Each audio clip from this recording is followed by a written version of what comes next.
முகமது சாலிஹ் பொறியியல் கல்லூரி மற்றும் ஆவடி மாநகராட்சி இணைந்து நடத்திய தேசிய வாக்காளர் தின பேரணி நடைபெற்றது.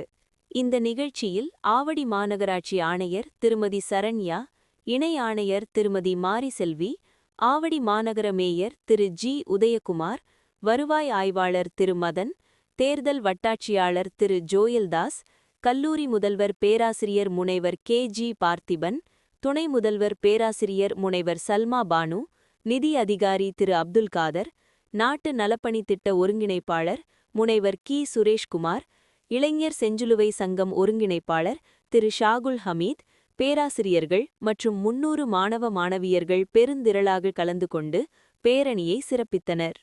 இப்பேரணி ஆவடி மாநகராட்சியிலிருந்து தொடங்கி நேரு பஜார் வழியாக ஆவடி ரயில் நிலையம் வழியாக சென்று மீண்டும் ஆவடி மாநகராட்சியில் நிறைவடைந்தது.